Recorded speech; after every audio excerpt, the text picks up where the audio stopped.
meet your coach for the day. Vivek, if you can just stop the screen sharing for a minute. Yeah, sure. Yeah,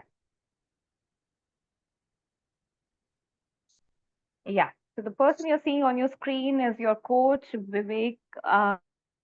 Very good evening, Vivek. How are you doing today? Yeah, I'm doing good. Thanks for asking. Okay. And to introduce Vivek, Vivek is co-founder, fractional CMO, and worked in a has his own entrepreneurship, propel action, die backseat. So sharing about Vivek here as an IIT Delhi alumni, a product and digital growth specialist who has managed 250 plus clients from 15 different countries, started his career with global consulting firms like TCS and KPMG, and later forayed into entrepreneurship, mainly catering to startups and SMBs. He has already mentored 10,000 plus students and working professionals through training programs in digital marketing and product management at Simply Learn and Great Learning. Currently, he works as a fractional CMO and for few consumers and technology brands. So, very warm welcome to you, Vivek. And more than this, I would, though you have already given a brief about yourself, but if you can just add a few more lines to share about more experience of yours, and then Yeah, we'll proceed ahead with the yeah, session. sure, sure. Thank you. Thanks for such a nice introduction. So I'll just add few things, about myself. So I can say that, I'm more of an accidental HR professional. So, if you can see my profile also, like, I've been an engineer and an MBA, and I started my career in the marketing. So now I also run a recruitment firm. And it kind of happened accidentally because a lot of my clients, I would say, they started asking me for right kind of resources while we were managing things for them, on the marketing side. They always wanted to recruit few people in their team at different levels, including the leadership position. So this is where I started my journey in the recruitment industry, where I started hiring the leaders, mainly the fractional leaders, part-time leaders for the startups and then the SMBs, and then gradually translate into more on the other side of the recruitment, where it involved everyone, starting from the entry level uh, guys to the leaders, to that extent, right? So that's how I would call myself as an accidental HR professional, right? And I'm going to teach everything. So I'm an MBA professional, but at the same time, whatever I have learned about the HR practices, it's more from my own, experience of running my own firm, right? So how do I hire people for myself, and how do I hire people, for the companies or the clients for whom we are working? Okay, so that's how it's going to be, right? So, yeah, so that's about me. So now let's begin with the session, right? Sure. So I hope everyone is able to, oh, sorry, I think I've not shared my screen. Just give me.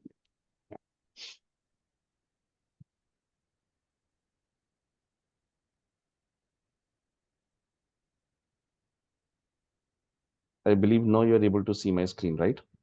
Yes. Okay, that's great. So basically, as I mentioned in the beginning, that this session is about the recruitment process. Okay, so we're going to talk about some of the fundamentals related to what recruitment is, and how exactly it takes place in different organizations, and there are different types and methods of recruitment that we are going to talk about. So I'll start with the basic and fundamental concept first, and in between, I'll keep adding some more valuable insights by sharing my own experiences, the experiences that came from my clients, and some other, industry related things that I have observed, right? So, so before I begin, I would like to ask you a very simple question. You can reply in the chat window. You don't have to, unmute yourself at this moment. So, what is that you understand is a difference between the talent acquisition and the recruitment? I would like to hear it from all of you first. Yeah, if you can mention that in the chat window. And I'll try to keep it as interactive as possible, because I don't want this to be a one-sided kind of communication. Okay. Don't worry about the right and the wrong answers, right? Just keep mentioning what you understand. Okay.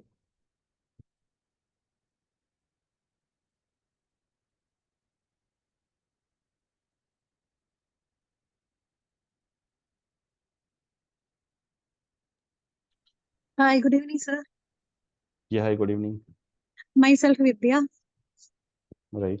Divya, yes, tell Yeah, me. I understood regarding this recruitment and talent acquisition.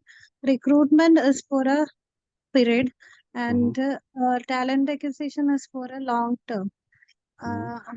Uh, Out of this, I understood what is like to empower or train the employee for a long time process. For each and every company, they will have some rules.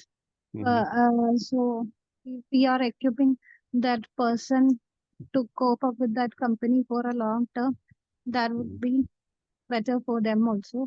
So what I understood is recruitment for a short term, and then the other one is mm, uh, keeping one employee for a long time process. Is it Okay. correct or not? I don't know, sir. Yeah, to a very good extent, it's correct. But yeah, I would just add up to that. So basically, when we talk about, so thanks, Nitya, for that, and you can mute yourself, right? So Okay, yeah, so basically, when you talk about the talent acquisitions, it's always about identifying some core people in your team, right? So it could be for very, very important positions and the leadership, especially, right? And you identify people in your team that this is the core team which is going to lead from front, or maybe they are the one who are going to be the torch bearers in your company and leading probably the entire company or maybe some part of the company, which could be a department and all, right? And as Nitya mentioned, it's going to be more of a long-term kind of process, right? So you try to develop that resource in a way that he or she can lead from front always. Okay. Now, recruitment could be a very specific solution when it comes to hiring. So let's say, I'll just give an example. So let's say you want to, you want someone to manage the social media handle of your company. Okay. So it's very clear that you will probably hire someone who is a social media manager or social media executive, depending upon the budget and the requirements or the needs of your company, right? So this is probably more of an example of a recruitment. But then you see that your marketing is growing, your business is growing, and you need to spend more money on the marketing, right? So you need to have someone handhold this responsibility and who can be held accountable for that. So maybe you look forward for someone within your team, or maybe you will think about onboarding some person from outside also. That's also possible. So you're identifying that talent as someone who can uh, be held accountable for this thing. So, so that will probably become more of a talent acquisition kind of process rather than this, where you're very specific that, okay, this is our need and it needs to be fulfilled very immediately, as Nitya rightly mentioned, in a short-term thing. It doesn't mean that you're hiring only for the short term, by the way. It basically means that the turnaround time is very quick in this case. Okay, right? So today we are going to talk about more on the recruitment side than the talent acquisition side. So that's the agenda of this session. Okay. So this is the structure that I've identified. So we will start talking about what exactly recruitment is. We'll try to understand this from a very classic definition perspective and try to break them down to understand each and every step in the recruitment process, right? We'll also talk about what are the benefits, importance of recruitment, and the difference that we have been talking about. Then we will eventually come down to the process and also different methods and strategies that we deploy in the recruitment. Okay. So now let's try to understand what recruitment is. So I'll try to read this definition for you and I also try to help you understand what is the context in this particular definition, right? So recruitment is a process that that refers to the process of identifying, attracting, interviewing, selecting, hiring, and onboarding employees. So basically, it means that recruitment is an end-to-end cycle, right? So once you have identified that there is a need for an employee in your company, okay, so this is where your recruitment process actually starts. Now, again, depending upon the size and the type of the organization, your role as a recruiter can vary. So it can happen that you are involved in this entire cycle or the process, and it can happen that you're maybe working maybe at a few stages within this entire process, right? So again, it will vary a lot. So, but yeah, you need to be aware about what happens in the entire cycle. So first of all, the importance, I would say, is for the need, right? So we need someone. We need someone in your team. Like, let's say I give an example of a social media manager. So maybe your board meeting, and you had a board meeting, and your CEOs and founders decided that we need to strengthen our presence on social media, right? And then they give you a task of identifying a resource, the right kind of resource for that particular profile, which is social media manager. Okay. So that is the first step, identifying what position needs to be fulfilled. Okay. The second step would be attracting. So now you need to think about what kind of people would be the ideal for this role. Okay. Now you need to start thinking in a way that that goes beyond just the job description. See, job description would always tell you what you need in terms of the skills, qualifications, competencies, and all, right? But at the same time, you also need to think about that what kind of people would actually make a choice, this as a career choice. Okay, you cannot really run after everyone for that matter. Okay, so attracting the right talent is very, very important, and that goes beyond the qualifications and the skills. So I'll talk about that in details in some time. Okay. Now the third step is interviewing. Now, interviewing can be done in multiple stages, and it normally happens in the multiple stages, by the way, right? So you always have different rounds, which is non-technical, could be a technical round, right? Then there's always a discussion around the company and the culture fit. And of course, the salary negotiation and all those kind of things happen in between. So this entire process of interviewing can again be broken down into multiple steps. Okay. Now, once you have interviewed people, so definitely you're going to shortlist some of them and then decide who you're going to select, right? And once you decided to select someone, so maybe there would be some rounds of negotiation, and there's a process, for the hiring. It could be the contractual process, it could be the documentation and all that stuff, right? And finally, you onboard the employee. So this entire cycle is actually what is known as recruitment. Okay. So, and from the beginning of the journey, where you have identified that you need someone in your team, to the end, or the starting point, I would say, because that employee is going to start the journey with your company, right? So that's where the recruitment is. So, any questions if you have, you can just put down in the chat window, and I'll keep looking for that. Whenever I take a pause in between, and I'll answer that for you. Okay. Now let's talk about how exactly it's going to benefit your organization, and what would be the importance if the recruitment is done very effectively. Okay. So now, a lot of time I have seen that, and I think, a lot of entry level employees do this mistake, that for them recruitment is always about, identifying too many applications, and then, working with each one of them, trying, so I have seen, in early part of my career, when I used to talk to a few recruiters, so they were always in a rush. They will always say that, Vivek, why don't you send your resume? And we will send it to the company, your resume is good and all that stuff, right? And they won't even bother to ask me few questions. Okay. They will just think about, okay, are you interested in the job? Okay, yes. Okay, yes, you are qualified, you are an MBA, you're having a BTech degree, and so on and so forth, right? So they'll be done with that, and they'll be like, okay, I'm sending this profile to our company, and we'll arrange a call for you. Okay. No, this is like a very hasten kind of way of, recruitment. You don't do that anymore. And especially in the age of AI, if you if you do this kind of process, it's going to waste a lot of time for your company and for the candidates also. Okay. So effective recruitment is basically more than hiring. So what I mean over here is that you are hiring the right person, but then at the same time, you also need to understand the opportunity cost for both your company and for the candidates. Okay, right? So it's very important to realize that it doesn't have to be the. I think someone has unmuted herself. I'm not sure who that person is. You can BC Reddy, right? Please, can you mute yourself? Okay, sorry.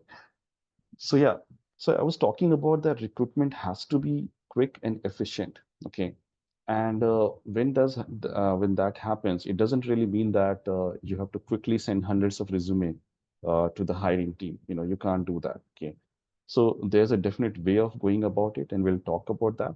But eventually, you need to understand that you also need to reduce the cost of recruitment. Okay, in today's age, we know when most of the companies are struggling with a higher attrition rate and all, and if as an HR person or recruiter, you're going to increase the cost of hiring and time of hiring for that matter. So it's going to cost a lot of money for your company. That might not be apparent on the surface, but it does happen. Okay. And at the same time, it's also about the company's reputation from the market. Okay. So, you don't want the candidates who are not hired to go out in the market and speak bad things about your company and its process, saying that, okay, they don't even know uh, who they are hiring or what they are hiring for. Okay. So it's very important to save that reputation. Okay. So, and it's very important in the age of social media branding, right? So when you as an employer uh, are putting up so much of content, we're trying to engage with the prospective candidates and all on the LinkedIn and other platforms, right? So you don't want someone to bad mouth about your company. Okay. So it's very important to keep those things in mind. Okay. So now let's talk about the importance. So why it's important to have an effective recruitment process in place. Okay. So first of all, when you are trying to do a recruitment, you should be very clear about the present and the future requirements. Okay. And again, this is something that creates a lot of gap and also leads to certain attribution in the company. So I'll give you another example. Okay, let's talk about that common example of social media manager. Okay. I think that's something that maybe a lot of people will be able to relate to. So now you have given a vacancy of a social media manager, right? And that's your present requirement for the hiring. Okay.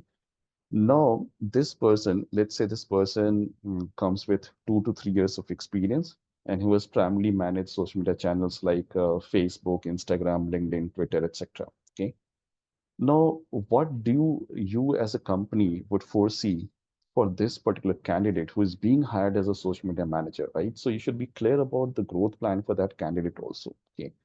And also, like if there's some future requirements, whether you and that particular candidate are going to handle this. For example, let's say tomorrow you want to build a large team, maybe today she's the one who is handling the social media for your company, but tomorrow she would need help. Let's say she might need a content writer, she might need a graphic designer, she might need a video editor for that matter, right? And who are going to work together with her to manage the social media content for your company. Okay. So you should be clear about the present and the future requirements. Okay. And you know that, okay, if you're hiring this person, so maybe she would lead this eventually to identify the right needs of the company. And also, it's important for her to realize that maybe today she starts as a social media manager, but maybe tomorrow she can be promoted to, let's say, a content marketing manager or someone who looks after the social media and the content together. So it's just an example, right? So you should be very, very clear about these things. Don't just hire for a very specific role, but be very clear about, where it can lead to in the future. Okay, so that's very important. Now, second very important thing is prevent the disruption of business activities. Now, just imagine if tomorrow she leaves this organization, so who is going to do that job, which was being handled by her, right? So this is very, very important. Do you have the right backup for her in the team, or do you know the resources who are kind of helping hand to her, but at the same time are being trained or guided by her, so that tomorrow, if for any particular reason she leaves the organization, so your business activity should not get affected.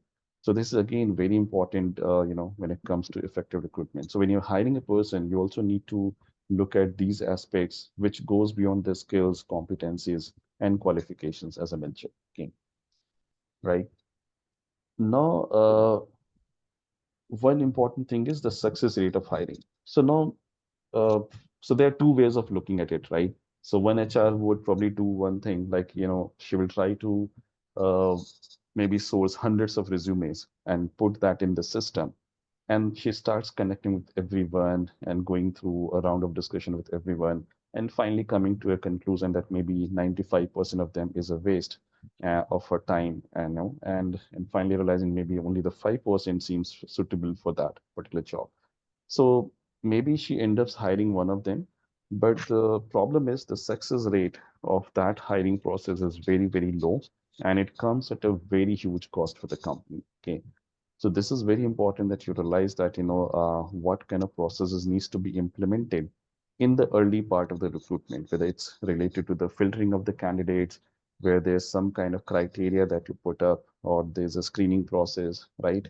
So all those kind of things have to be brought up, in order to succeed. Okay.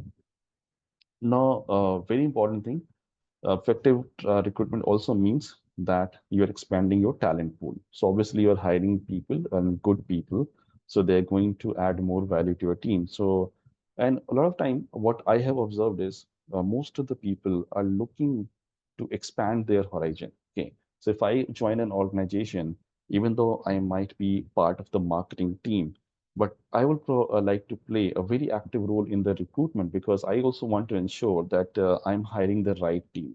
Okay. So expansion of talent pool is something that comes with a very effective recruitment people. If you hire the right people, so that's going to work in that way. Okay.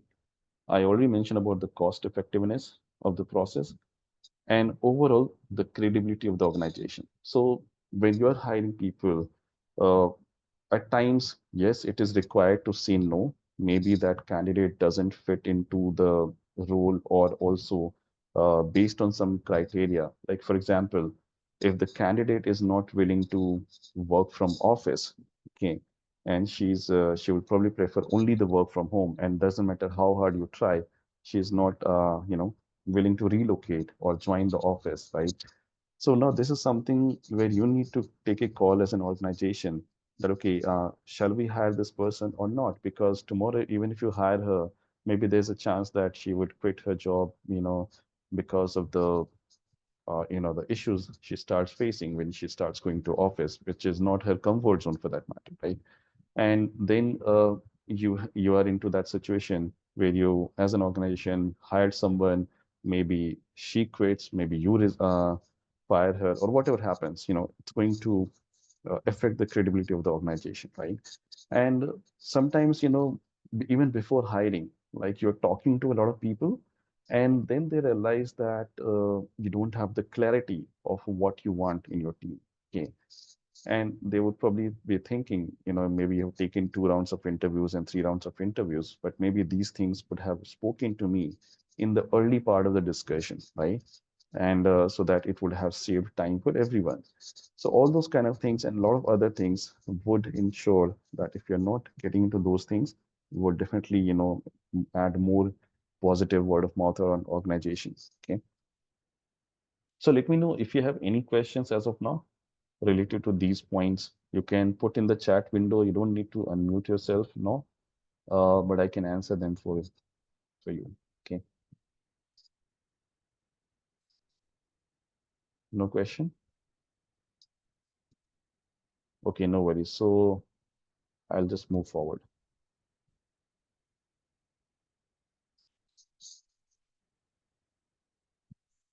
So again, we talked about talent acquisition and the recruitment. Now I'm going to talk about a little bit about hiring and recruiting. So the first example that I gave you today, that when this HR is trying to connect with hundreds of prospect employees and connecting with everyone, taking their application and putting them into the system, right? So all this kind of thing. Uh, it's like, okay, you know that you're hiring and you're going to put it to the world on the social media and on your website and the portal, and you're expecting tons and tons of applications, maybe hundreds and thousands of applications. Okay, so everyone knows that, okay, you are hiring. Okay, but recruitment is a very different process, so you want the best person for that job, and in a way, as a recruiter, you don't realize that, but you also become a salesperson. Okay, so you're basically trying to pitch your company to the employees, the prospective employees, right?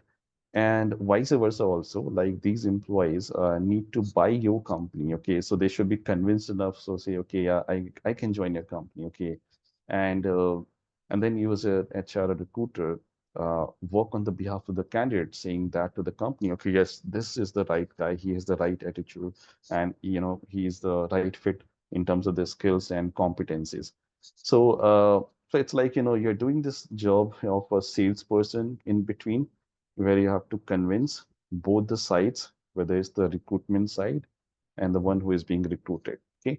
And there should be a right, you can say, fit between the two. So it's like a matchmaking process that happens between the organization and the employee. Okay. Okay. So can you explain the second point? So, Spandana, you are talking about the previous slide, right? Previous slide and the second point.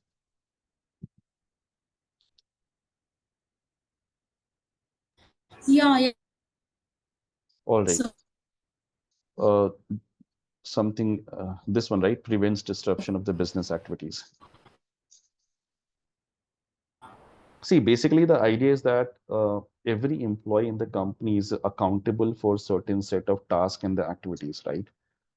If you're not hiring that person, on the right time, and also if there's a disruption, as in, there's a discontinuation of that person, maybe due to attrition or something. So your role as a recruiter is to ensure that that particular business activity is not getting affected. Okay. So you have to hire the right person at the right time and ensure that business process continues. So for example, if the person is a social media manager and who quits the company, so who is going to handle the social media post for the next 1 month or 2 months for the company, right? So that's like a disruption in a business activity. So that should not happen, ideally. So you have to ensure, irrespective of where the hiring begins, whether it's before the process begins or the process in place, and then you hire someone as a replacement for the existing resource also. Okay. So in either of the cases, you should ensure that business activity is not getting affected.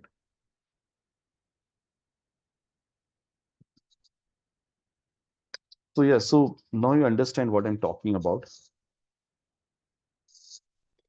and how hiring can be very, very different from the recruitment. Okay. And I'll also give you a couple of examples. I don't want to demean anyone, but then what I've also seen, a lot of small companies and especially, those who are looking for a very, very specific kind of job, which might not require very high-end skills. For example, let's say their companies were hiring for data entry employees, or maybe their companies who are looking for someone who only does the cold calling to the prospects and the leads. So they're always in hurry of hiring people. Okay, they don't even understand what recruitment is. For them, it's almost like filling the vacancy. So I need 10 telecallers, maybe five data entry operators in my team. So I'll probably go and ask them very few questions and I'm sorted for the job. Okay. And they expect tons and tons of applications because there's always a higher rate of attrition going on. So they don't spend too much time on the recruitment process. For them, it's very simple. If someone meets the criteria, then they get hired by the company. Okay. So in that way, recruitment is very, very different because you're going to spend considerable amount of time with the candidates in the process. Okay. So I think now it's clear the difference between the hiring and the recruitment. Yes, sir. Yes, sir. Understood. So now that you understand the recruitment, now we'll talk about the process. So as I told you that it's a very lengthy process. First of all, you need to identify the job vacancy itself, what we are hiring for. And the more and more clarity you have for the job vacancy, you're going to find the right candidates. Now, this can be a matter of time, by the way. Sometimes it's quite possible that you are hiring for a resource, but you're not getting the right resource because you have so many filtering or screening criteria, and you're very clear about what you want. At the same time, you're also very clear about what you don't want. Okay. Now, I'll quickly show you an example on my screen. Okay. So if you see, I'll probably, yeah. So you can see these are the inputs from a hiring manager for a company which is into e-commerce business. Okay. Now, she has given me very clear indications about what she's looking for, what she's not looking for. So this is like a job analysis for me. Okay. So what I'll do is based on this, I'm going to draft a job description, right? And I'm going to post that, and I will also start searching for the right candidate. Okay. So these are some of the criteria that she mentioned that she needs someone who is more of an individual, contributor. So it's very important to understand. A lot of companies make this mistake that maybe they are hiring someone as a manager, and they expect them to do the job of an individual contributor, right? So designation can be very fancy. Okay, so sometimes it happens with everyone that the job description, the designations which are being mentioned might not tell you the right story about that particular profile. Okay, so she told us very clearly that, see, I mean, right now we are a team, we're a very small team, we are hiring, and we want more of individual contributors, but at the same time, this person should grow within the organization. And tomorrow, that if more and more members are being added to his or her team, so that person should be able to lead them also. Okay. So definitely they don't want a fresher for that matter, right? So they were given this kind of, inputs like this is the executive role. It's more of an individual contributor. So there's a certain salary cap and all that stuff, right? And then they also mention some technical details about what they should know about Amazon, Flipkart, and few other things and all. Okay. Now, if you see, they're being very, very specific about certain things. For example, what they don't want. So now this is also very important. Okay. So they mentioned us very clearly that they don't want someone who has handled these kind of categories. For example, kids wear, women's wear, and all that stuff. Okay. The reason was very simple, that these are very high margin products and their product margin is very, very less. So they're very clear that someone who's handled the campaigns, paid campaigns for a high margin product might not be able to sustain uh, profitability for our company. So this is a very, very good example of, how you can always put things where you have to say no to the candidates, right? So likewise, they're given some more examples over here. So that's what I was pointing to, that why it's very important to identify the job vacancy, at the same time analyze the requirements. So what they're looking for and what they're not looking for. Okay, both of them are very important. Okay. Now, another very important thing that came as a communication from them was they want someone who can work 6 days a week. So now this is a challenge again for any recruiter, because a lot of corporate MNCs, they function in a 5-day work mode kind of thing. So now this kind of poses a challenge to the recruiter. Okay, now I need to find the candidate. Also, at the same time, I need to convince this person that, okay, this is a 6-day work, and accordingly convince him with the package or other details, right? So all these challenges will come up, but at the same time, it also means that when you're forming this job description and the job requirements, you're very clear about what could be the screening and the filtering criteria for the application. So there's a likelihood that hundreds of people apply to your job, but maybe you only handpick 10 or 15 of them for the next step in the process, right? When you do the reviewing of the applications, right? So, so reviewing applications could be related to their skills, competencies, more of technical fit and all. Then the screening is where it comes to the point we're talking about the negotiables and the non-negotiables in the company. Now, for this company, what are the non-negotiables? So, of course, they cannot change their company's culture, right? So, the candidates needs to understand that it's a 6-day work kind of company, and they need to apply accordingly. Likewise, they also need to understand the experience range and few other things like relocation, work from office. So, these are some of the non-negotiables, right? Now, when it comes to the technical knowledge or the skills and the competencies, what I've always seen is that even the companies are pretty open. like most of the job descriptions when they are being created by someone, it's based on a very comprehensive knowledge of these these field. Okay, for example, again I'll go back to that same job. If you see, there's mention of Amazon, Flipkart, and some other marketplaces. Now these some other marketplaces could be, let's say, Mintra or Nika, right? Or it could be anything else. Okay, now, this candidate who is being shortlisted, he might have only worked in the Amazon, on the Amazon platform as a marketplace, or on Flipkart, or both, right? And the company is going to evaluate his or her skills on that particular platform. Okay. But he or she might have something more to the resume, like maybe working on some other marketplaces like Nykaa, Myntra, and all that. So those are like add-ons. Now these are kind of non-negotiables because they think that these are the most important things for them. Sometimes if a candidate comes to you and say, okay, I'm good with Amazon, but in my previous company, they didn't have any kind of market like product on the Flipkart. So obviously I didn't have much knowledge, but I'm really, really good with Amazon. So you can test my knowledge on the Amazon. Okay. So this is one part. So now what happens is, even if there's some kind of gap over there, but at the same time, you understand that this candidate has the potential. So you will probably still take him through the screening process and convince the client that, okay, he's a good candidate. You should look at his application, okay, and try to evaluate him or her based on whatever skill she has, right? And then eventually the screening, sorry, shortlisting and interviewing, everything would take place, okay, right? So the more you are the more you're clear at the initial stages of the recruitment process, it's going to save a lot of time and the cost for the company. Okay.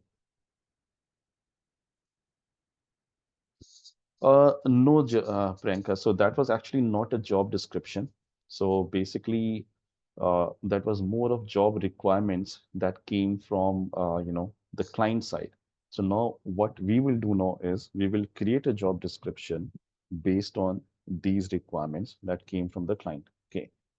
Now, another very important thing that I would like to highlight over here is a lot of time people would create job description based on some standard parameters. And I've seen that a lot, okay, especially if it's a technical profile, let's say you're hiring for a full stack developer or a front end developer. A lot of time people will think, okay, let's put all these skills which are part of the front end development. So you're going to put, let's say, React.js, Node.js, or uh, maybe AngularJS, and so on. Whatever terms you know about the front-end development technologies. Okay.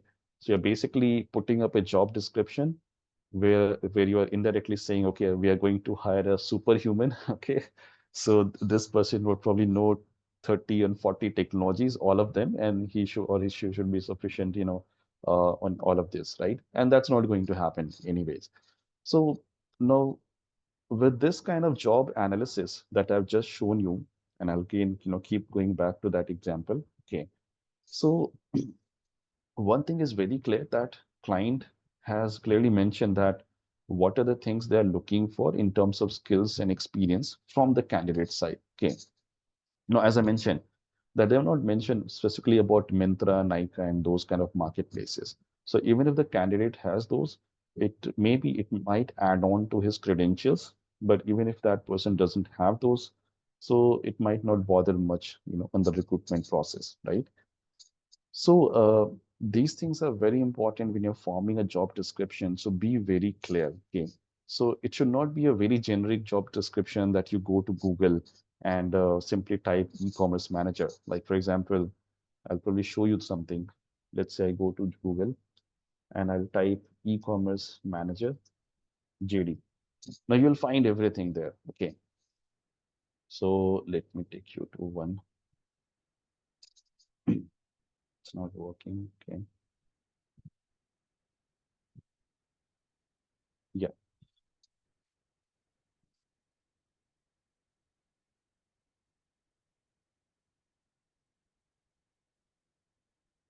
So see these responsibilities, if you see, These are very generic ones. I think, if you read couple of sentences over here, so you will understand that what kind of job description it is. Okay.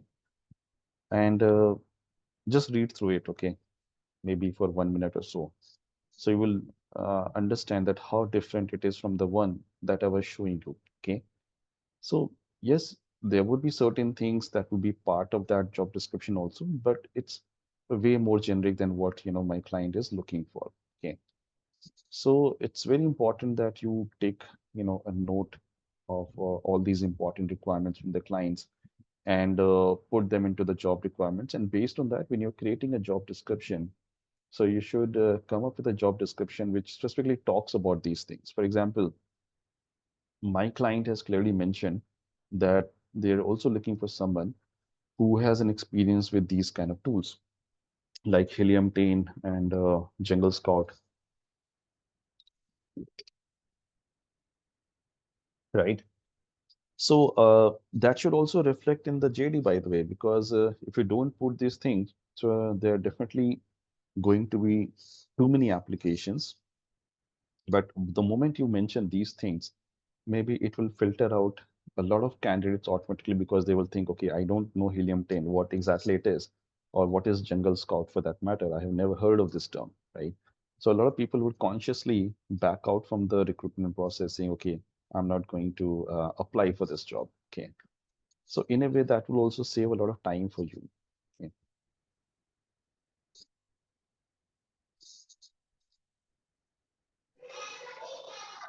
Okay, so I think there's a very interesting question uh, from Rekha.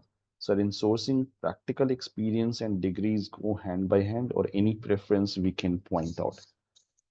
All right, so that's a great question. See, degrees, I would say, holds definitely holds an importance. I would not say that it doesn't hold an importance. Okay. The thing is, a lot of time when you are hiring for, lateral positions, I'm talking about the hiring of experienced people. So sometimes degree will take a back seat. Maybe you need that qualification minimum eligibility criteria, like for example, someone must be a graduate or a postgraduate. Sometimes the recruiters are being very specific in terms of their job requirements, saying, okay, I want someone from a Ivy League college like IITs and IIMs and all. So those kind of things can come up. So yes, in that cases, qualification can become equally important. But most of the time, when you're hiring for experienced, professionals, lateral hiring is where, we're talking about. So in that case, I think skills, competencies, your relevant experience in the industry.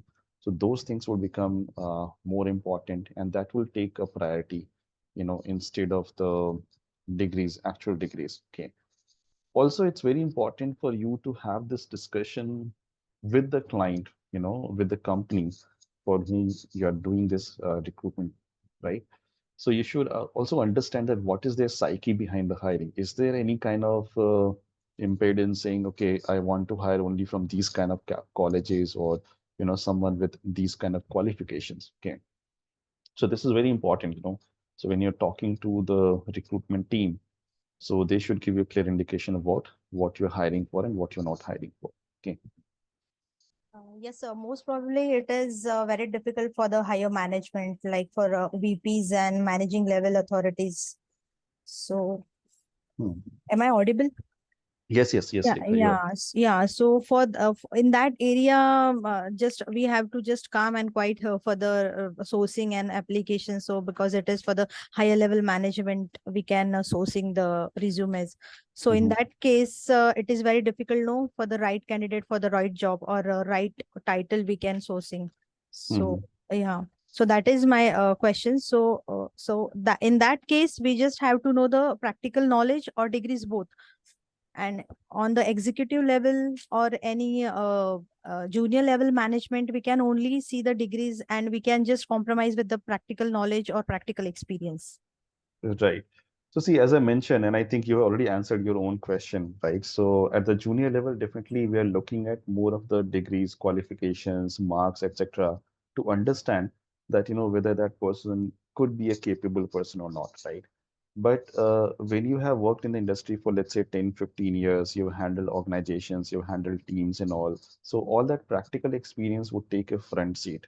And I have seen that, in if there's no reservation about, let's say, as I mentioned, that example of, hiring only from the IITs and the IIMs, right? So that could be one exception. But apart from that, most of the time you will find that there's a basic eligibility criteria which is mentioned in the job requirements, which Yes, is sir. basically, let's say that person should be an MBA, MBA, or right? Yeah, maybe, yeah, or maybe it could be very specific to the role, for example, MBA in finance for that matter. Okay. correct. So all those kind of things can come, but then it doesn't impact the hiring in a very huge way. Like mostly it's going to be the practical experience of that person. Okay. And his or her capability, if you're hiring for a leadership position, so the things could be how big the team has been, and how long that guy has been working for the previous company. So these things can probably be taking a front seat instead of the qualifications for that matter. Okay. Yes, sir. Yeah. Thank you, sir.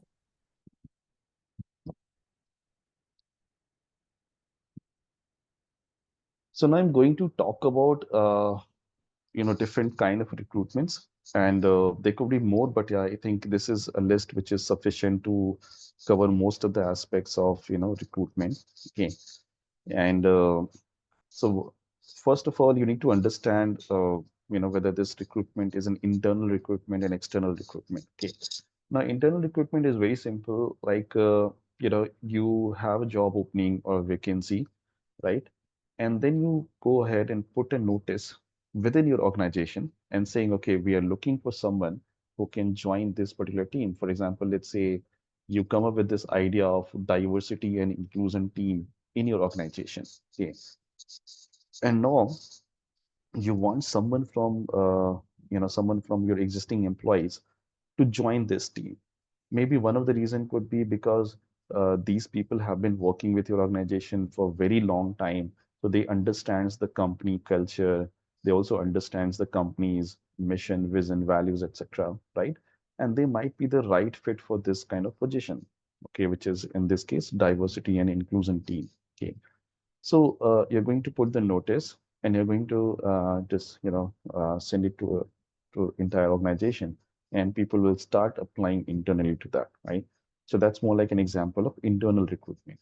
So the position is there, but yeah, you're probably shifting someone from another department. Maybe there are people, a lot of employees get bored of their daily jobs, and they want to have some different experience in the organization. They want to change their role also at times. So internal recruitment can work in those kind of scenarios. Okay. Now, can it work in the very specific kind of profiles? Yes, it can. I mean, there's no reason that you cannot hire, let's say, for example, a developer, a front-end developer from your own team or from your own organization. You can definitely hire someone, because employees keep upskilling themselves. They keep working on the technical knowledge or the aspects of their job, and they're also looking for the growth. So obviously, they're going to learn more. They're going to do some certifications and whatnot. Okay. So that's an example of internal recruitment. And when you talked about the external recruitment, so it's more about going beyond the organization. Okay. Now, many times internal recruitment also happens between the group companies. Okay. So a lot of large MNCs and all, so they also have different subsidiaries, and people keep moving from one subsidiary to another. So that's also one culture a lot of these organizations would build. Okay. Now, talking about external recruitment, it's always going beyond what you have in terms of the internal resources. Okay, so you're looking for people who comes from outside your organization. Okay, so this is where you're going to put your job post maybe on a job portal like Naukri.com or Monster.com. You're going to LinkedIn. Maybe you are connecting with the hiring agencies, and you're doing almost everything possible, maybe directly outreaching the candidates also on LinkedIn through emails, etc. Right? So, so basic difference is like you're hiring from the existing set of employees, so that's your internal recruitment, and we're hiring outside the organization, so that's more of an external recruitment. Okay. Now, campus recruitment is something which is pre-planned. Okay. So now you need to understand how it's going to be different from a regular hiring or recruitment. Okay. Now imagine this situation that you have a um, position for social media manager in your organization, right? And and you know that your social media presence is very important for the growth of business. So now you want someone to be hired very quickly. Okay. So if this is the kind of need, maybe you will not go directly to the campus for hiring. Because if you're going for the campus recruitment, this is more like an advanced recruitment for your organization, right? You're foreseeing some positions in the future, maybe 3 months, 6 months down the time, maybe 12 months down the time, that okay, you need a backup team, maybe you need few resources to be trained for certain specific job requirements, right? And that's where you probably go for a campus recruitment kind of situation. Okay.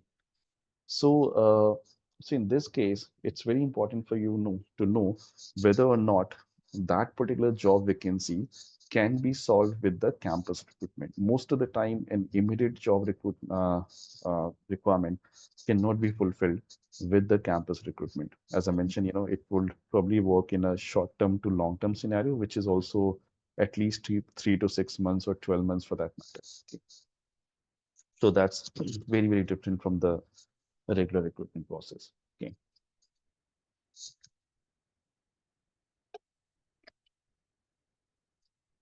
So I think there's a question, just a minute. So there's a question from Khushbu. If someone transfer to another company, that's the internal recruitment or not? See, I'm not sure what you mean by transfer to another company, because if there's a transfer, I think normally we understand that transfer is more like an internal transfer, right? You can maybe, for example, TCS is a recruiter, and they have offices in 10 different cities of the country. And they have an internal transfer, like, you'll relocate from one city to another, maybe from one department to another, one project to another.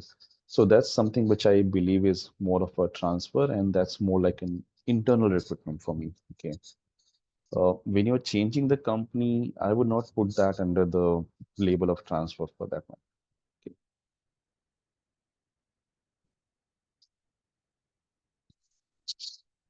Now, what do you think about executive search? Can anyone mention in the chat what do you know about executive search?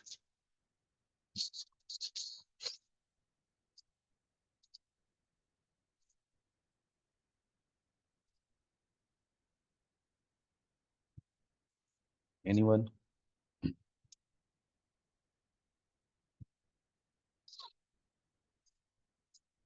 Mhm. Something like experienced person. Okay.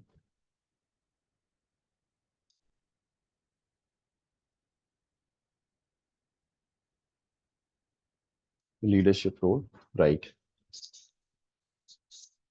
Qualified person for higher position. Yes.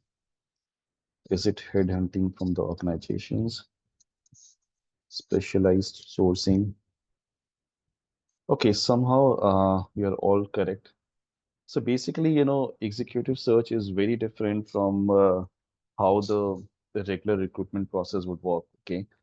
And it's actually, hiring for senior or leadership kind of positions. Okay. And of course, we are looking at high qualifications, not only in terms of degrees and all, but also in terms of, the skills and the competencies. And there's a there's a huge, you can say, or lengthy process that take place when you're hiring for someone, experienced, and that too at a very leadership position. Okay. So what I have seen is hiring for a senior or leadership position can take anything, from few months, in fact, to few years also. Okay. And in fact, one of my friend, she runs an executive, search firm. And when I talk to her, so she tells me that, I mean, how, normally it takes her at least 6 to 12 months, or, sometimes even 2 years to close a position, for the leadership. Okay. So it's not a very easy task. And of course, it goes beyond the regular job description and job requirements that you're dealing with. Okay. Because a lot of time it's also, I would say it's more about cultural fit, so how this person who is being hired for a leadership position uh, would prefer to work for that company, and the vice versa, like whether the company would like to hire that person or not. And most of the discussion that happens in these kind of, you can say, processes uh, is more about the cultural fit, and see, when you have worked in the industry for a very long time, like 15, 20 years, okay, so nobody is going to ask you uh, certain kind of technical questions like, okay, uh, nobody is going to ask you whether you can run a paid campaign or not. Okay, nobody will ask you about that. Maybe they will ask you about the results that you have brought for the company, the value addition that you did for the company, the growth that happened under the leadership, both in terms of the team size, the revenue, and all that stuff, right?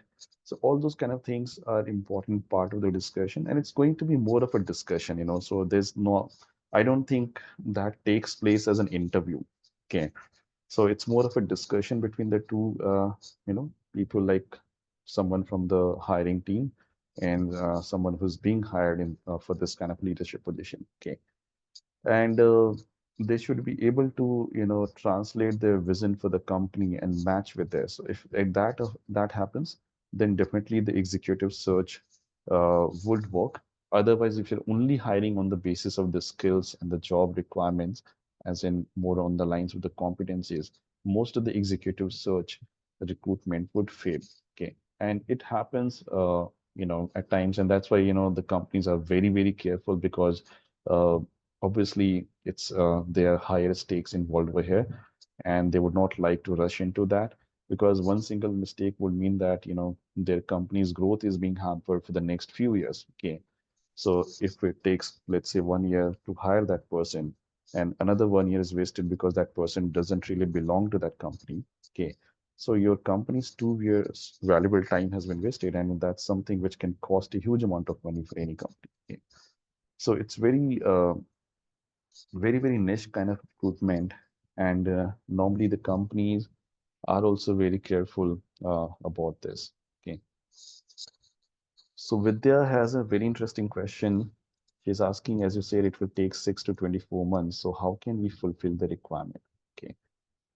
Uh, can you be a little more specific about that? How can we fulfill the requirement? As in what sense? Hi, sir.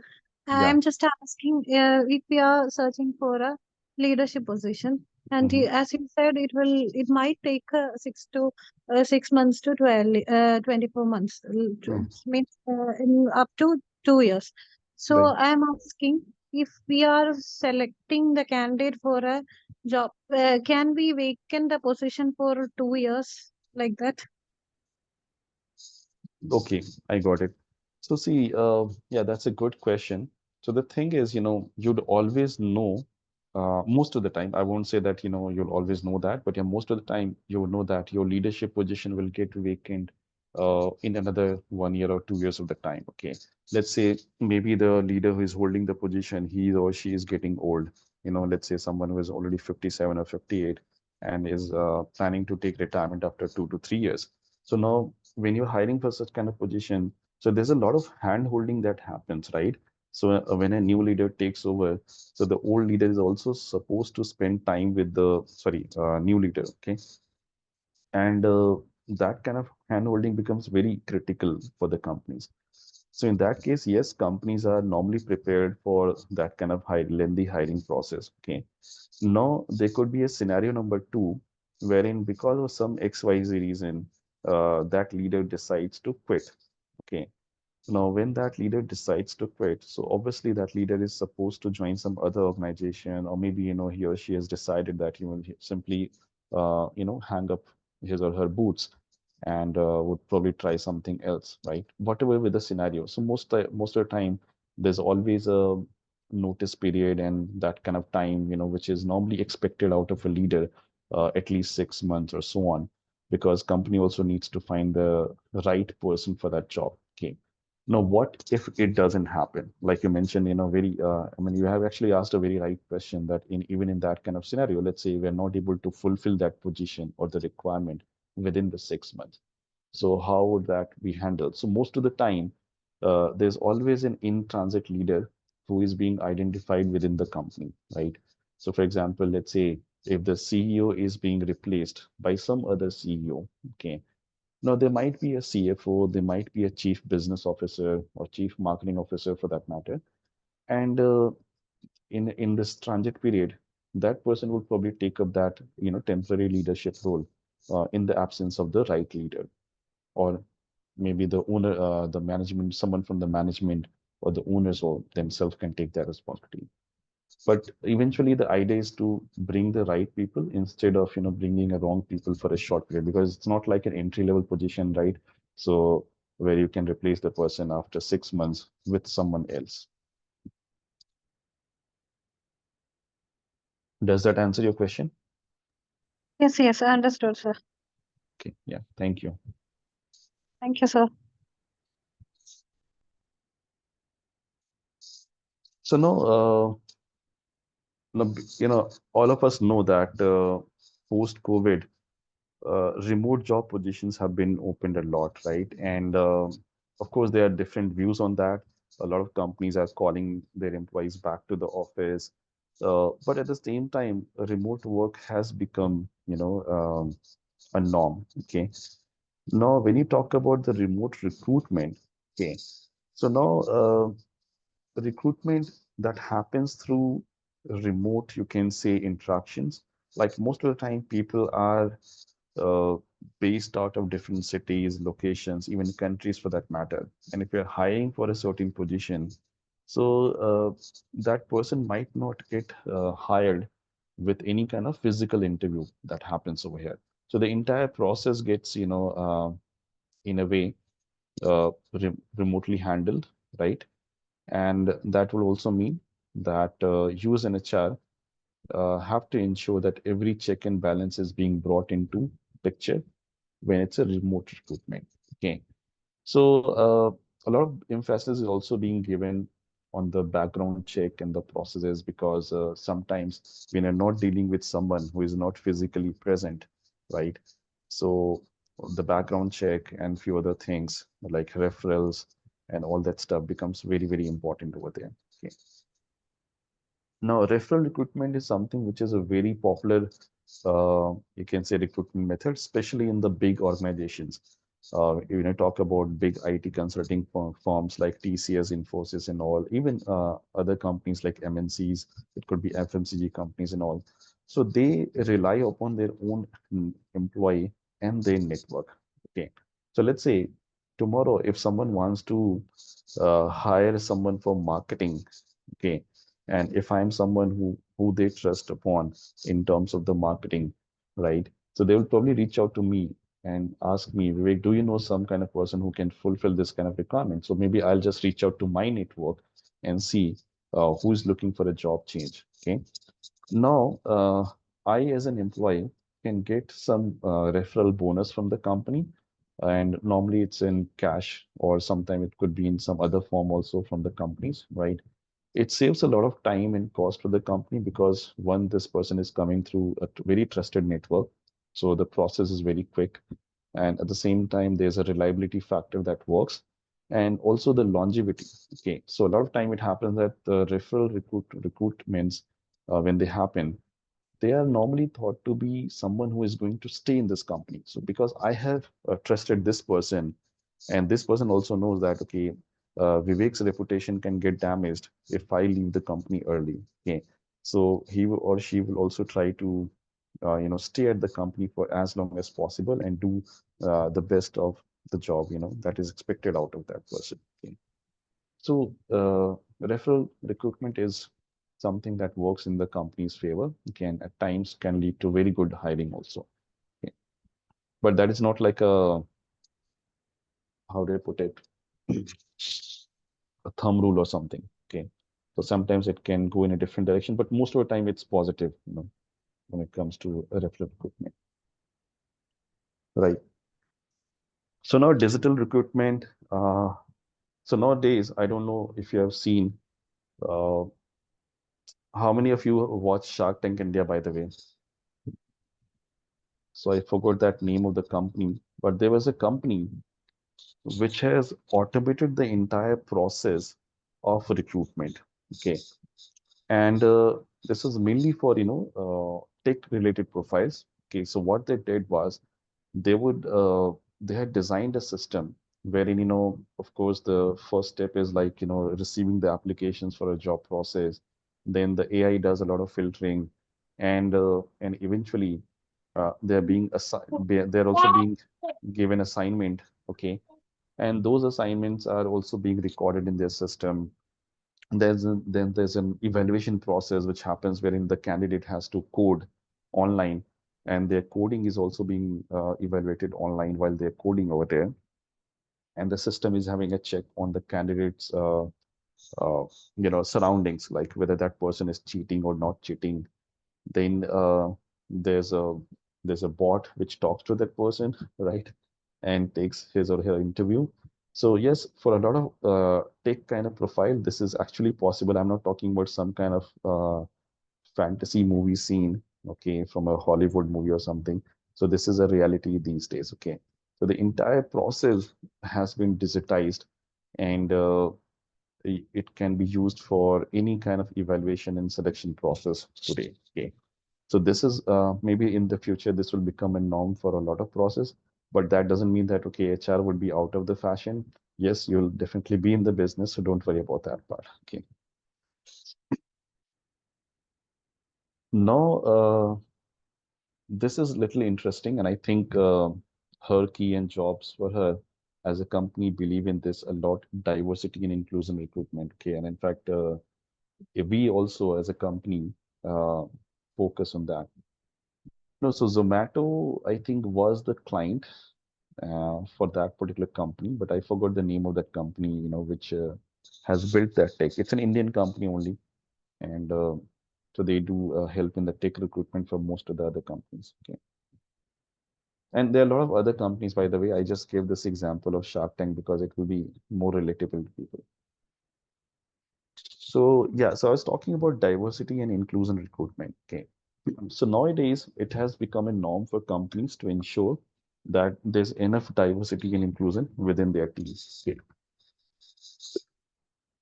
In fact, I'm sure that, if you are reading news, you might have seen very recently, Isha Ambani was vouching for more women in this team, right? Now, so that's everywhere. Okay. In US, Europe, and all, I think they are much ahead of us in terms of gender diversity and inclusion kind of parameter. Okay. But in India, somehow we have been lagging behind. But yes, we are trying to catch up on that trend. So a lot of time it happens, there's an unconscious bias that comes in the recruitment process. Okay. Now, just for an example, if you're hiring for a tech-related profile, a lot of companies will think maybe a man employee could be a better fit for that company as compared to a women employee. Okay, and most of the time, the hiring team themselves, or maybe the department head, comes up with that kind of bias. Okay, now things are changing, and now people are also seeing that if you're bringing some diversity and inclusion in the team, that kind of impacts and gives you a very different perspective, for that particular role. Whether it's a tech role or non-tech role doesn't really matter. Okay. Now, the tricky part is that you as a recruiter has to fulfill an assignment, so the hiring has to happen, let's say, in 60 days of time period. Okay. And now you are given a target saying, okay, I want at least 20% of the new recruiters to be women. Okay, that's the minimum criteria for you as an HR. So what would you do? Okay, so now you're trying to hire more women. Does that mean you are trying to compromise on the skills and the qualifications?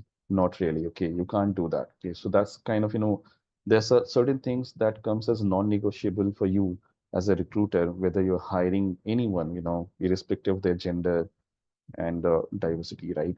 So you have to ensure that the basic minimum criteria remains the same for everyone. At the same time, you're also looking at some non-negotiables, which can probably ease out your job. And so that you understand that maybe there are certain constraints in hiring certain people, but if you can maybe ease out on certain parameters and not compromising on the job roles and the requirements, so your criteria can be fulfilled. For example, maybe there are women who are looking for hybrid job positions. I'm just taking that as an example, right? And they're equally qualified, they're equally skilled and competent, right? So you'll probably try to see how that can fit into your hiring process or the recruitment process, okay? Or it could be something else also, okay? So this becomes a very tricky kind of recruitment, and where you always have to find this balance between, how you're going to match the numbers and also ensure that you are hiring the right people. Okay. Now, this full cycle recruitment. So remember, I told you in the beginning that a recruiter has to play roles at different stages of recruitment. Now, uh, when you talk about full cycle or 360-degree recruitment, so it basically means that you as a recruiter are handling this job of, this entire process from the beginning till the end. So right from the step where you're trying to sit down with the stakeholders, trying to identify the job, analyze the job requirements, put them into the JD and so on, and ultimately going till the end where you're throughout the screening, filtering, shortlisting, whatever happens, interviewing and all, right, negotiation. So you're involved everywhere. Now, most of the time, you would not be involved in every step. Okay, very few recruiters are actually involved in the end-to-end process for that matter. Okay, so there'll always be things like, okay, maybe there's someone from the client side who is looking after some of the aspects of the hiring or the recruitment, and then you're looking at some of these aspects. Okay, so if you do everything from start to beginning, then it's like a full cycle recruitment. Okay, now this is very interesting, ATS recruitment.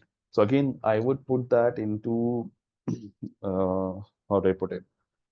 Maybe recruitment for future. Okay. So ATS is basically any kind of application tracking system that is there in your in the place for your organization. So I'm sure that you would have noticed that if you go to the portals, the websites of big organizations, right?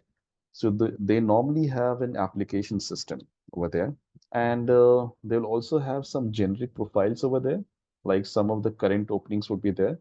So it could be, let's say, for social media manager, it could be for performance marketing manager, it could be, let's say, for HR executive. Okay. So all those kind of things would be there. And then there is also a very generic kind of recruitment form, which tells you that, okay, you want to apply for a position in the future. So you can simply fill up the form and then upload your resume over there, right? So that's more like an ATS based recruitment.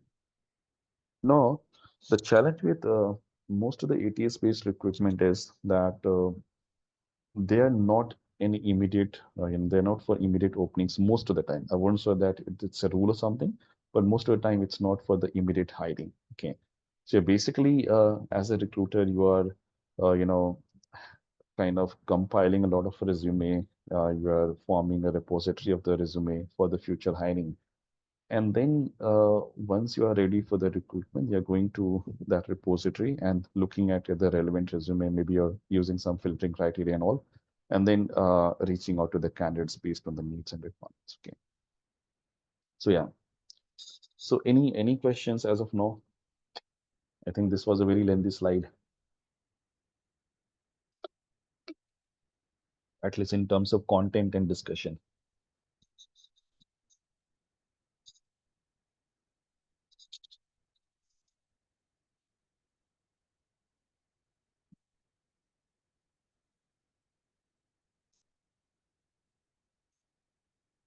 All right, so I showed you certain methods and strategies for recruitment.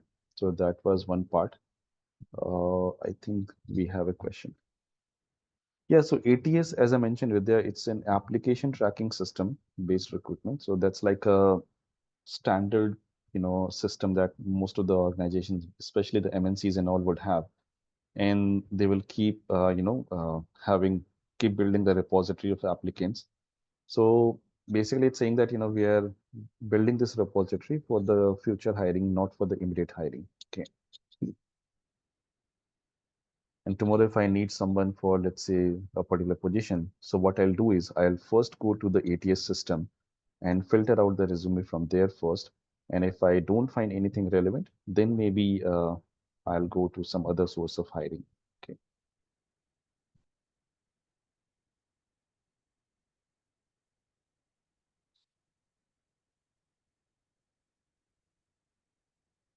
Okay, so now I'm going to talk about the recruitment process. Okay. So these are some standard steps which are involved in the recruitment process. And I think I have already talked about a few of them, but still I would like to highlight some of these and again with a reference to some direct examples. Okay. So first step is identifying the hiring requirements, right?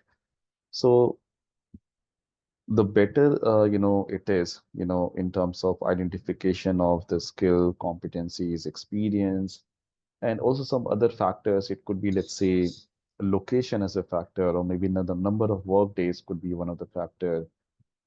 Sometimes it could also be related to gender. Sometimes a lot of people prefer a certain gender for a certain role. Okay.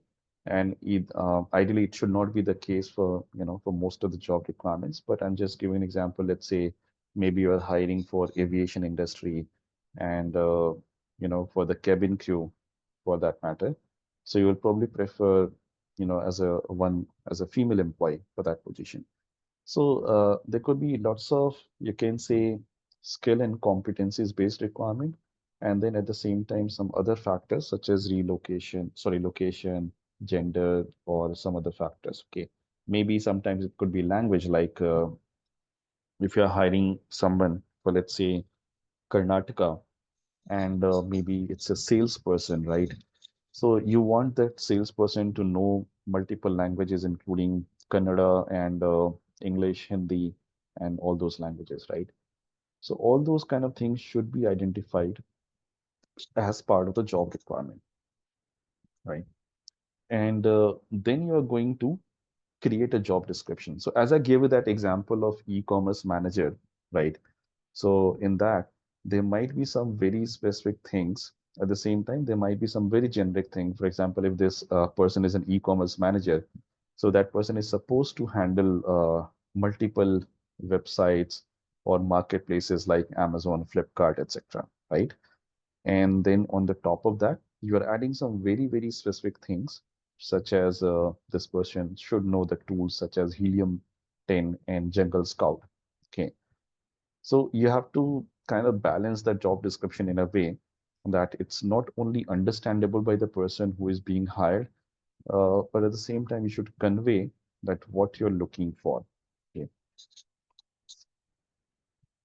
And try to keep it as simple as possible. Sometimes lengthy job descriptions can actually kill the interest, I will tell you. A lot of time I have seen that, candidates, they don't even read through, so many points, for example, 20, 30 points in the job description. Be very specific. I think ideal scenario would be 10 to 12, points, or 15 maybe maximum, right? And that's enough for you to explain any kind of job role for that matter. Okay. So that's the second step. And today, you can also take help of the AI-based tools. So ChatGPT and other tools are there in the process. And in fact, I think we have a session around that also. Uh, so basically, you can input something like if I go and put these things into the ChatGPT, right? I'll just show you an example. So let's say I'll just quickly copy this one and maybe go to ChatGPT, right? And put something over here.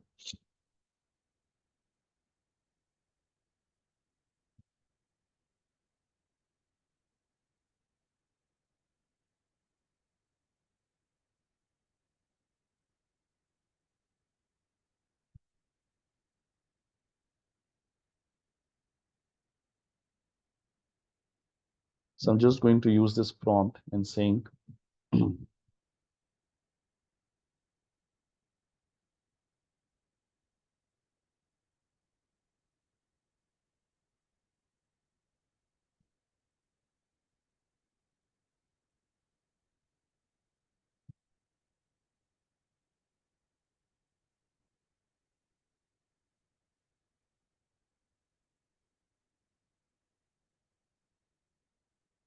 Amazon, Flipkart, etc. in not more than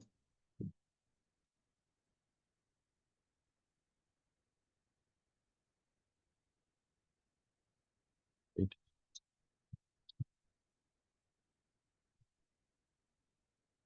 Now see, so this is a job description title, location, salary.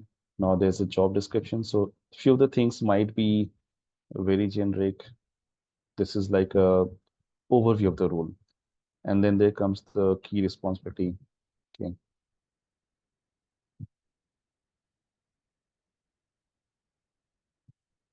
So you also need to understand that what kind of information should go online. For example, our clients would probably not like to pass on this information for the obvious reason, right? Because they don't want to disclose what is their monthly marketing budget. So as an HR professional, you also need to be very, very sure or clear about what kind of information you can put online and what you should not put online. Because once you put a job description, it's going to be seen by hundreds and thousands of people, okay? And somebody from your competitors can see maybe they are not being hired, but at the same time, this will give them some indication about what your company is already doing and what you're planning to do and so on, right? So people are very smart in that way. So maybe what you can do is when it comes to this kind of information, especially, you can probably keep it hidden and use them while asking some, screening questions to the candidates,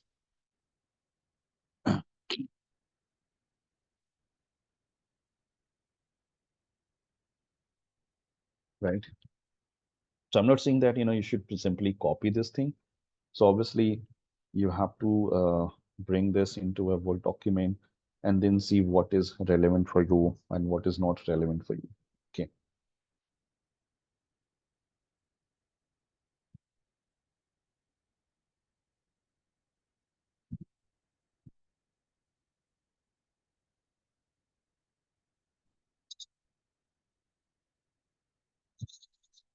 Right. So now the next step is talent search. So this is where the actual, grinding begins. So you need to identify how you're going to look out for the talents, right? So, I mean, today we have access to lots of tools and platforms and lots of sources, I would say, including your LinkedIn, their job portals. Even before that, I would say these days we have lots of forums, groups on the WhatsApp and all, where your talent search can begin. So I would say that, when you're trying to do a talent search, start with some organic process, reach out to your colleagues, contacts, go to the forums and the groups on LinkedIn, WhatsApp, wherever you're active. Try to see who are the people who are looking for the jobs, do some research on the LinkedIn, try to reach out to some people organically. And of course, posting a job would be good on LinkedIn and job portals. But the challenge with most of these is that you will get tons and tons of application. Okay, and once you have those applications, so this entire process, the fourth step, becomes very, very important, which is shortlisting and screening. Okay, especially if it comes from some public sources of talent search, such as LinkedIn or job portals for that matter. Okay, so your shortlisting and screening criteria becomes very important because you don't want to interview hundreds and thousands of people. Okay, so maybe yeah, you will stick to 10, 15 people. Again, it depends upon the job position, but we'll try to stick to lesser number of people for the interview process, and we'll try to shortlist or screen people before that actually happens. Okay. Now, interviewing is again a very lengthy process for the obvious reason that there are going to be different steps in the interviewing. Like a lot of companies, they start with a very basic, HR interview initially. So when I say HR interview, I'm not talking about the salary compensation negotiation and those kind of things, right? So that will come at the end. I'm talking about, it's more like a know, KYC kind of thing. We are trying to know more about the candidate, about his or her preferences, choices, and a lot of other things. How, gauging the level of interest that candidate has. Then probably it will go through some standard interviewing process, which could be a mix of technical and non-technical interviews, right? And ultimately, maybe there could be a cultural fit kind of interview. And finally, there's a negotiation, onboarding, and all that kind of thing which happens, right? So once the evaluation is done, so you will probably offer an employment terms to the candidates, right? And that includes a lot of things. Okay. So the employment offer is never only about the compensation. A lot of people think that, okay, it's just about the compensation, but it actually consists of a lot of things. Okay. So, for example, apart from the compensation, the company would always like to tell you more about what your position designation looks like, okay, and what is the growth potential in the organization, okay. So how you can see yourself in the next 5 to 10 years or 15 or 20 years, okay. There's always a discussion about the designation in the company. So a lot of companies follow this designation, the structure. So they also need to tell you that maybe after 10 years, you will reach the CXO level kind of profile, so all things like that. Then, of course, their employment terms, which means about the working days, leaves, and a lot of other things, right?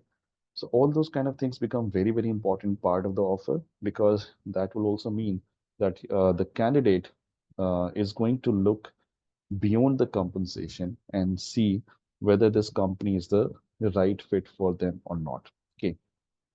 And then the final one is when the employee joins your company.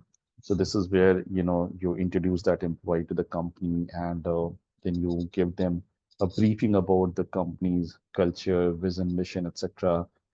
There's a lot of process that is an internal process to the company, right? And you want to educate your employees about those internal processes, right?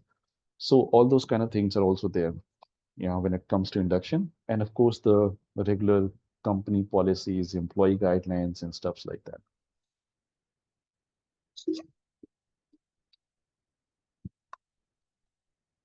So, any questions?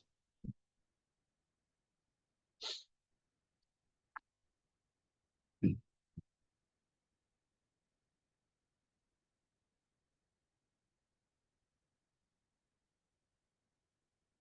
no questions.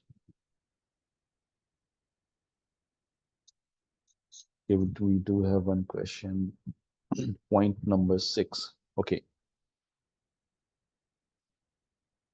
So do you want me to explain this again, or you have something very specific to the point number 6?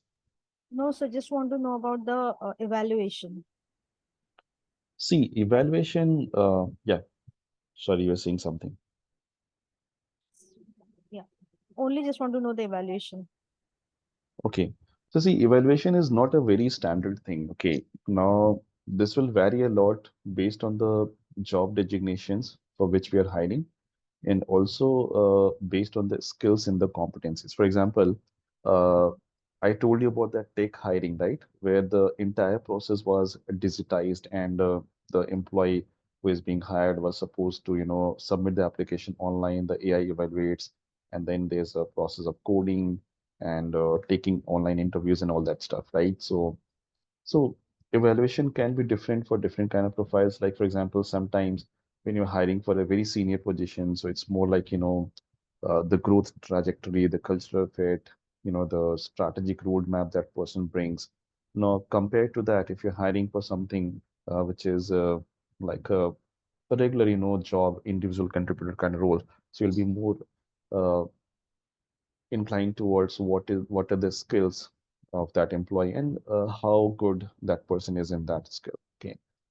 Now, when it comes to evaluation, so every company will have their, evaluation matrix, right? And they will probably have something wherein they give weightage to certain thing. For example, how much weightage? Like, I think someone asked me this question earlier in the session, that if you're hiring, whether you will give more criteria to the practical experience or the qualifications of that person. Okay. So now every company will have that a sheet or some kind of calculation matrix, wherein they will put all these different evaluation criteria and see how much that person is ready in terms of their technical skills or job skills. It could be about the soft skills and some other factors. And you put a lot of criteria into that, like that includes whether you're hiring for short term and long term. So you will also like to see that, what has been the track record of that person in the previous organization, how quickly he or she changes the organization, or what are his soft skills for that matter, along with the regular technical skills and all, right? So all those kind of things are also part of the evaluation, so once the interview happens. Okay, thank you.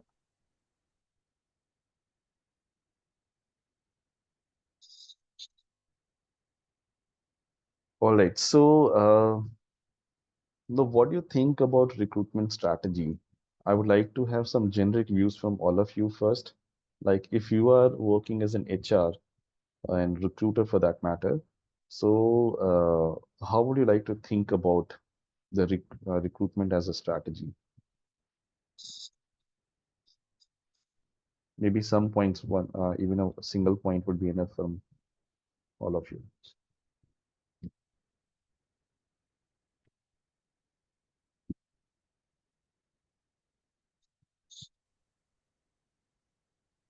Yeah, in this recruitment strategy, I think HR as an HR executive or as an HR manager, first Mhm. of all, I should think from the candidate perspective. That Okay. is, yeah, most of the times candidates see the it is with the experience side or it is with the pay side, like about the salary and Mm-hmm. hike from the other organization.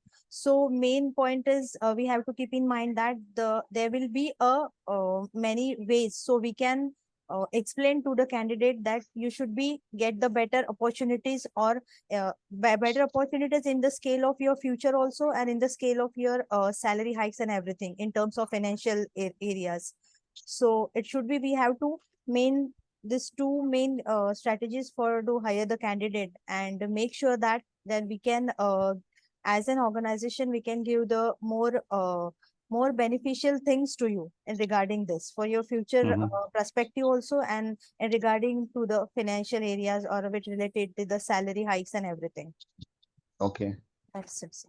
So see, for me, it will probably come a little later when I'm building a recruitment strategy, right? So I will think as a recruiter and as an HR professional that what is my job. So as I mentioned that the recruitment should be very effective and it should offer benefits to both the candidates and also in the employers, right?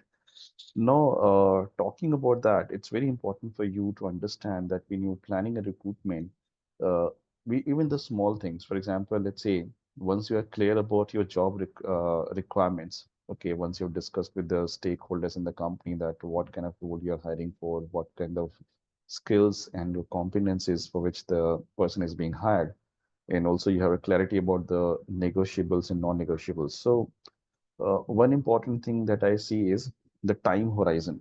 Okay. And this is where, once I have the clarity about the job role, okay, I would know that there's a clear mandate from my company saying, okay, we need to fill this position in the next 1 to 2 months. Okay.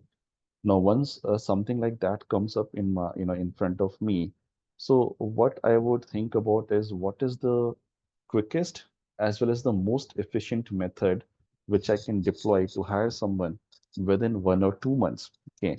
Now, this is where you go back to your, different methods and strategies and decide that which could be the best method for you. Now, again, this is very subjective and based on the, where you stand, right? So maybe for a company like yours, if you have an ATS recruitment system, you already have certain applications, maybe hundreds and thousands of them. Would you go back and start your research from there? Or would you ask your employees to start the referral program and, and ask them to send a referral to you and things like that? Okay. So you need to be very, very clear about, what kind of recruitment method are you going to deploy first based on the timeline that you have. Okay. Now, as I mentioned, that executive search is something which will happen over a longer horizon of time, right? 6 months to 12, 24 months, and so on. But then there can be some positions which requires immediate, filling. So in that case, maybe a job portal would be the good one, and so on. Again, it depends upon where you stand at that moment. There's no right or wrong answer for this one. Okay, so I would not say that your ATS would always be the best method or the referral would be the best method always, you know. So it depends upon a lot of other parameters. Okay. So I would say before you start the recruitment, it's very important to identify the method and then see that what kind of things are required, you know. So something as simple as, posting on the job boards to something probably more advanced strategy, like shall I deploy some kind of AI based tool so that my process becomes very, very efficient. Now this might not be a very traditional method of hiring, but once you deploy that, it's going to save a lot of time for you. Maybe you have thousands of applications already in the ATS, but you don't have time to, scan all these thousands of applications. So you'll probably put an AI tool into picture and ask that AI tool with the right prompt to filter out the candidates for you based on certain criteria, right? So all those things should be thought of before you actually start a recruitment strategy. So this is my, advice to you. Okay. And see, life is not very linear, and of course, our work is not, right? So it can happen that one method doesn't work. So don't shy away from switching to from one method to another. In fact, most of the recruiters would probably hover between the multiple methods. Like sometimes they're also working with multiple methods, as in they're also working with the referrals. They're doing some job posts. They're also reaching out to the connections in the industry. So you can do multiple things, again, provided that you have the bandwidth and the resources to manage that.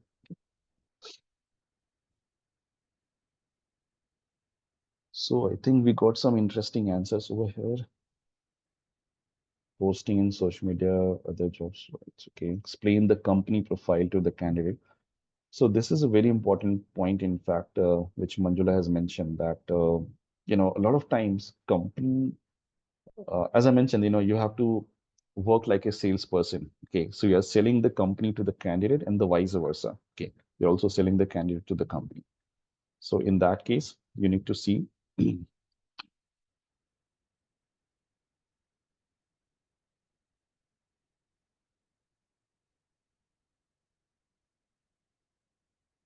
So connect with attractive job, sorry, ad, connect with job portals, networking with similar roles and descriptions.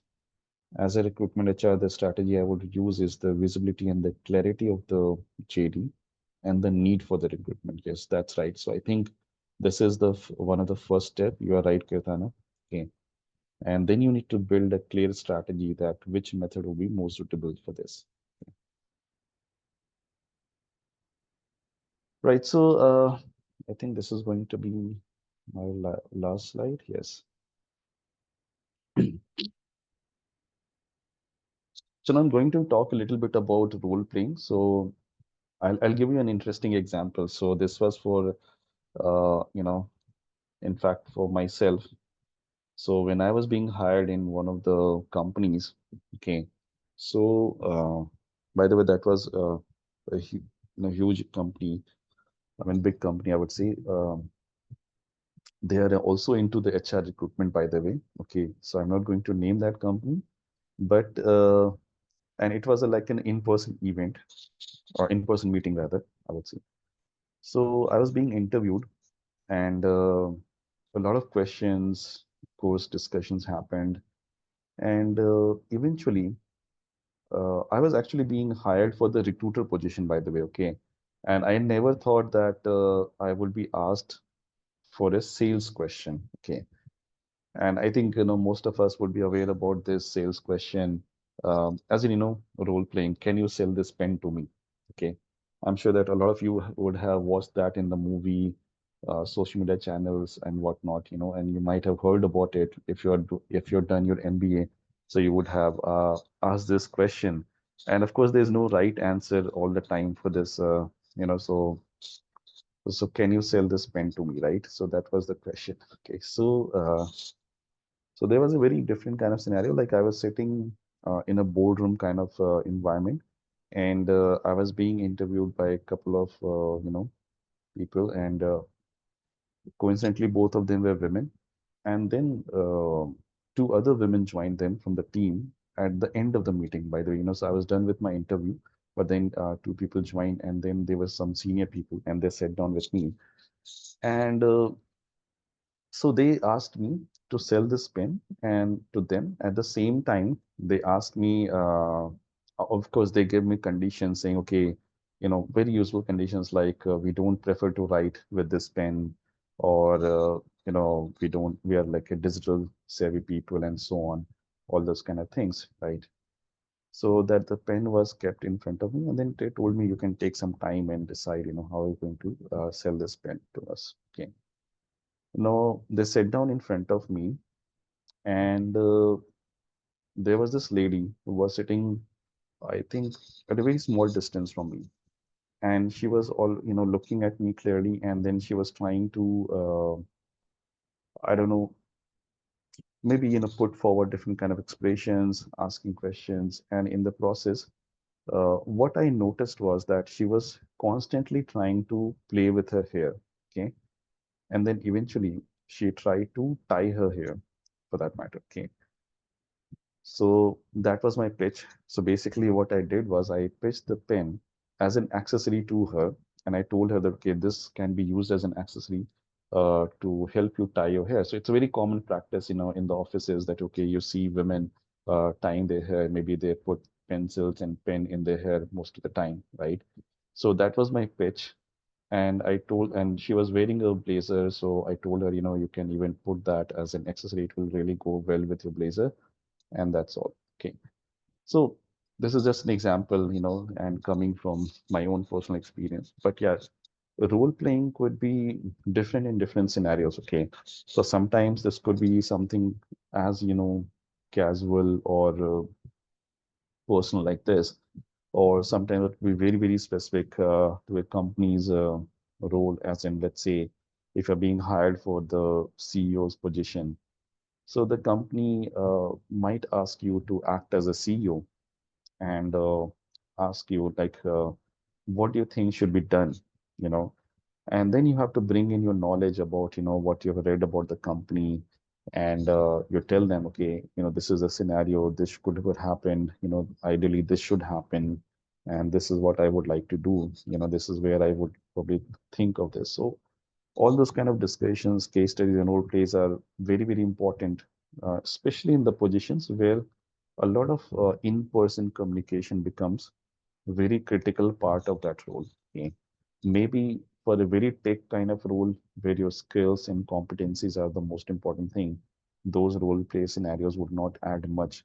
But in scenarios like this, like, if you're hiring for sales, maybe you're hiring for an HR professional, or you are hiring for a leadership position. So these kind of things can be very, very important part of the discussions and the interviews. Okay. So I think I'll stop here. And if you have any question, sorry, so you can ask me.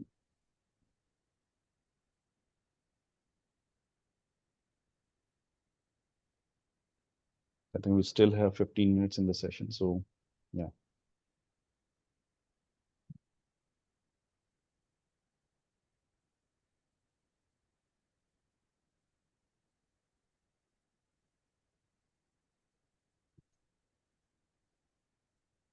See, question could be anything related to the session, or it could be also related to your career.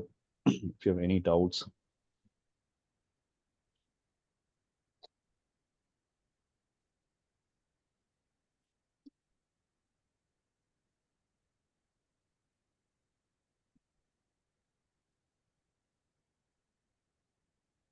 Anything in particular to HR, recruitment, or any other process for that matter. You can even ask me about marketing if you want. Okay.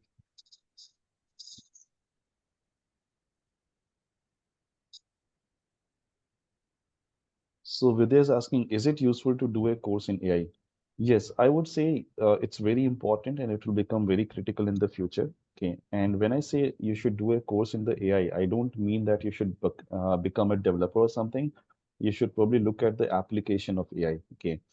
So how to use different kind of AI in your day-to-day processes. So just try to do some research on the Google. Let's say you are planning to become an HR professional, right? So which are the different processes in which AI can play an important role? And accordingly, there are different forms of AI. So you can look at what are the forms of AI that you should understand or know about. For example, whether generative AI is good for you or predictive AI is better for you. So things like that. Yeah. But yeah, it always helps to have some, handy knowledge of these tools and applications.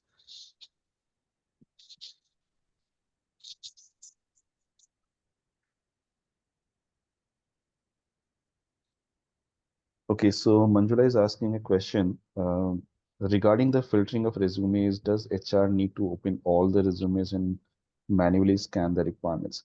So see, Manjula, this is where today we are blessed to have lots of CRMs and AI-based applications, which does a lot of filtering. But yes, even to put that into use, you should be able to understand how they function. Okay. Because if you don't know what are the filtering criteria or the parameters on which the resumes are being filtered, so you'll probably end up, selecting the wrong resumes also. So it's very important to do that. Uh, Again, if I'm talking about the filtering of resume, also it depends upon the volume of the resumes. For example, if you only have 10 resume, so I would probably say that it's better that you spend 5 minutes of time on each resume, or maybe a 2 or 3 minutes of time on each resume, trying to understand, their entire profile. But if you have hundreds of them, so definitely manual scanning becomes very tedious for that matter.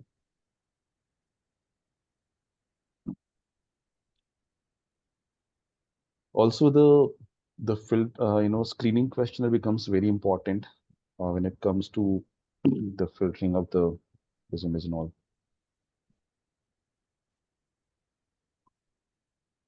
So, what is the role of prompt engineering in HR? See, prompt is something like an instruction, Shivita. Okay.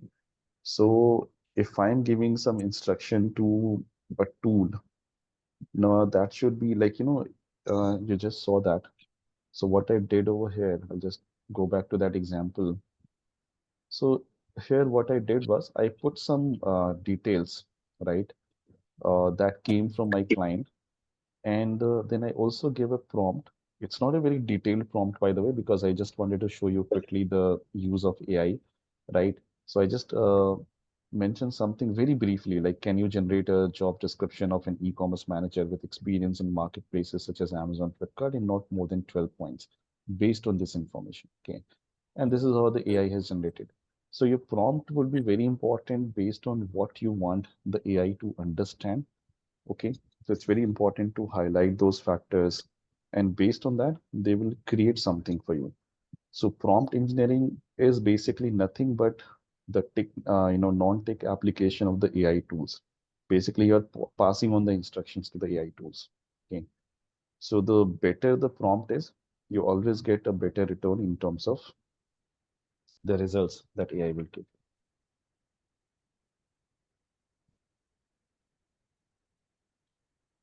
So Rekha is asking a question, sir, after long break, career break, what is the important course of training I can join in recruitment area in HR? See, I'm not sure about what course or training I can recommend you, but I would say that, you identify, I think anyways, you're going through this training program already, and it has 4 or 5 different modules, right? So go through each of the modules, try to understand everything, and try to see, like, whether this is something that you want to do first. And based on that, you can always find some comprehensive courses online. There are lots of portals. I think Jobs for Her also offers a lot of different kind of course programs and all. So their team can also help you in that. Okay. But more than any kind of course or training, I would say that it's very important that you, first of all, get a feeling that this is what you want to do. Okay. And since you're coming back to the work after such a long career break, it's very important to analyze your own skills, competencies, whether the HR field is suitable for you or not. So all these kind of important questions have to be answered by you first. Okay. And then, of course, there are plenty of courses around, training programs that they are. Okay. So again, I would say that you start with something very specific. So if you, let's say, are focused on the recruitment, so go for something which is very specific to recruitment, or instead of going for a very generic kind of program, because these programs can take a lot of time for you, and you want to start your career as soon as possible. So it's better that you pick up something quickly, learn that, and join a job, in that category. So what are the other roles for a recruitment person apart from hiring, and is there any specific skill for these? See, it's all recruitment, as I mentioned, it's an entire cycle. So you can see that, you have to deal with your department heads, management people, and then on the other side, the candidates are there, right? So this entire process of handling everything from the start to beginning in itself is a, I don't know, very complete kind of role, I would say. Now, if we're talking about the specific skills, so I would say written, verbal communication skills are very important according to me. Uh, then would be the discussion, negotiation, persuasion, right? So all, and even bargaining for that matter. So all those kind of things are very important because you always have to do this, communication between the employee and the employers.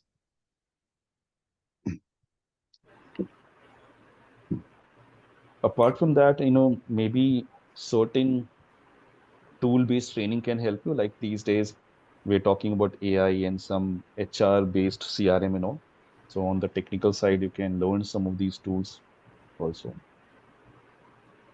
But yeah, I mean, I would say that, learning those tools would also be very specific to the organizations for which you're working. So I would say focus on your soft skills, understanding the process, and little bit of generic skills like something as generic as AI, application of AI in the recruitment process. So Preeti is asking, I am fresher in this HR recruitment role because I was in the support and testing side earlier. What will be the percentage of me getting hired as a fresher in HR? All right, that's a very tricky question, Preeti. So see again, if the company, what I've also seen is HR and operations related jobs are pretty much open, it's as I mentioned, your personal skills are more important, interpersonal skills and all.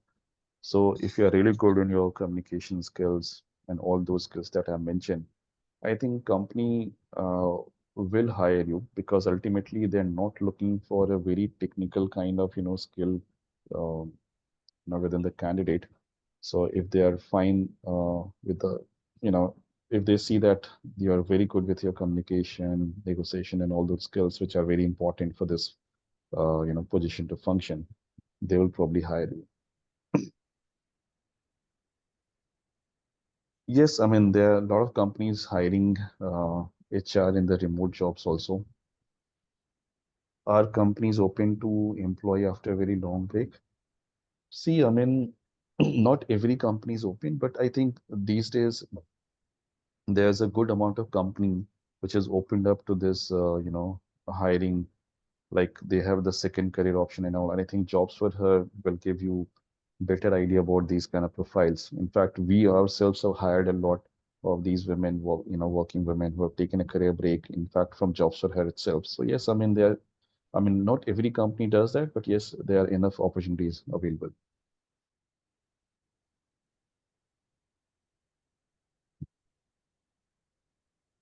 How do employers take on career break? See, I mean, I found a very interesting resume. I wish I could show that to you, but definitely for the privacy reason, I would not share that with you. Okay. Uh, so there's this one woman, who kind of applied to a job, and about this career break that you're talking about. So she mentioned a very intuitive kind of, job designation that she had given, something like a chief mom officer or something like that. I don't remember the exact designation. I think it happened a couple of months back. I'll try to find out that resume sometime. And and she explained a lot of things, So she explained about her skills, like how She developed financial skills, in budgeting, planning, the home expenses, and a lot of other things. So it's also more than employer, I would say it's also up to the candidates how you think career break has worked for you. Okay, how much positives can you draw from there?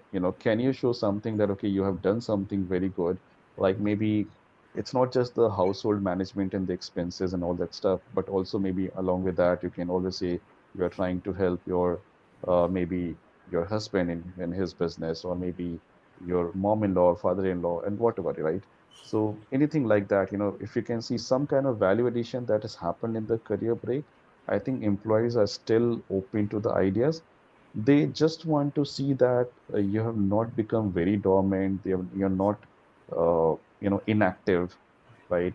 And you still have that zeal to, work for an organization. So if these things can be put forward, not only in the form of resume, but also while you communicate with them, you don't have to feel sorry. Just because you're taking a career break, you don't have to put that sorry figure in front of them saying, okay, I've not been working. So you can always say that you have taken a career break, that then you learned these many things. You have learned, you have come with a better person. You think you can do something better now, right? So it's up to you also, how you pitch for yourself. So one thing I have learned, you always have to be a salesperson, whether you like it or not. But all of us are doing sales at a point of time in our career, or anything for that matter, whatever you do. Okay. Whether you go to the market and buy some new dress from a store. So even there, you're probably doing a sale saying, okay, you know, I'll come back to your store if you give it to me at 20% discount. Okay. So it's like a sales. Okay. So yes, so you have to think about that. Thank you for that, Vivek. And I completely align with what you're saying, and I am completely uh, known of this fact that this is how you have to do. My Yeah. question was more towards your specific because you are already in that particular field. Hmm. So how do you see that, or how does, because Hmm. I just want to understand.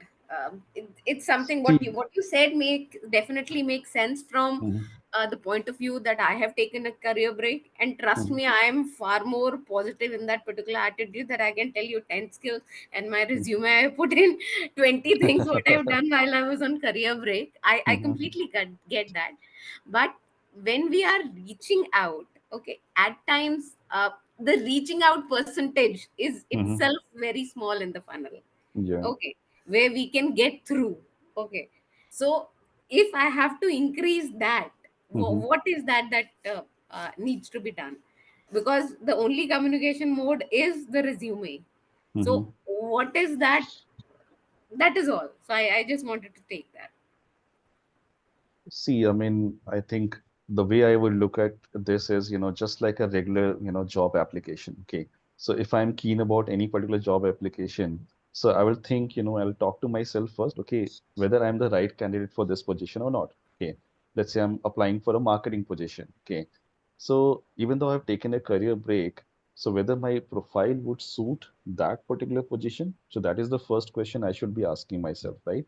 Now, it could be in terms of, let's say, your job profile, existing job profile, or maybe, over a period of time, you have upgraded your skills and you have learned something, you have done some certification program or something, right? Yeah, Or maybe, picking up an example from other side of the things where you've not worked directly as an employee, but maybe you have worked for some friend or helped them in certain things, right? So at least, my resume should speak out things like, I think someone asked me this question that how should we go about the filtering of the resume.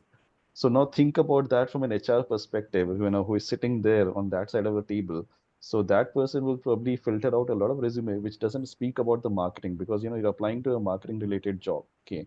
So they will yeah, definitely look for some keywords over there. So I think that is the most fundamental step, right? So you should think about, forget about career break and anything.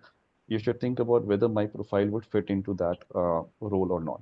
If you have done enough for that building your resume as per that particular profile, then I think people are open to discussion. At least you will get a call, once your resume is filtered out, so they will probably give you a call, and then their discussion happens. So if the first step itself is wrong, most likely your resume is getting rejected by the recruiters in the first step itself. Okay. Okay. So I think this is the primary thing that you should think about. And now, how would you do that? See, one mistake that I see constantly being made by a lot of, women who return to the career is that they start applying to plenty of roles, almost everything. And to their own dismay, I would say they get disappointed because they are getting rejected. Like one recent example would be someone applied to my company and she had applied for a front-end developer role. Okay, and there was nothing related to IT or development in her entire resume. So the first question I asked her, why did you apply to this role? You could have applied to something else. Okay. So that was the thing. But not everyone is going to take out the time and talk to every candidate for that matter. Okay. So maybe I just took that step because I thought, her profile can suit something else. And I hired her, by the way. Okay. I hired her because, I saw that, there's a profile match for another profile, not for that particular profile. But this is something that will happen in other way, like 99 out of the 100 times, the HR recruiter would not even take your profile and give you a call for that matter. Okay. So it's very, very important that you build your resume irrespective of the career break and anything, and try to make it very relevant for whatever position you're applying. And I would say that don't jump into applying for everything and anything which is there online. Okay, you are going to disappoint yourself, and of course, the HR person would get upset also seeing those random Yeah. applications coming their way. Okay, so it's better. See, we all have acquired some skills, knowledge, education, everything. So we know that what we can do, what we cannot do. Okay, so it's better that we should be honest to ourselves and decide, okay, I'm going to apply to these two profiles, or maybe these are the kind of industries or these are the kind of job roles which suits me, and I'm only going to bother about that. So if you stay focused, I think something good will happen. But Okay. don't go for random applications, applying to everything and anything that comes your way. Yeah. Thank you. Thank you for that. All right, so I think that would be it for today.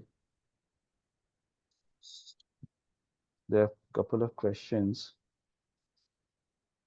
What's her key platform? It gives jobs to job seeker women. Yeah, I think Herky do provide job opportunity, and there are a lot more. I think someone from Herky team can tell you more. I think Swati would be the right person to tell you more about that. And yeah, Hi Vivek. To give yeah, the give answer to this question is yes, on the Hockey portal there is the section of jobs available. You can check in the hot jobs and apply through the portal, right, right. as well as on the app as well. The And I job think option is there are there. a lot of other things also, right? You do Yeah, training, yeah. There are a lot of workshop, learning. workshops. Yes, workshops, networking. There are a lot of. Please Yeah, do right. explore the Hockey app, and there are many new features are available. I will share the URL here for your reference, so that you can download and explore the app.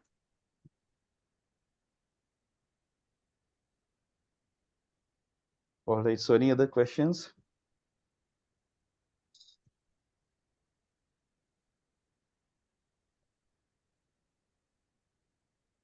I think Vivek, that's all for the day.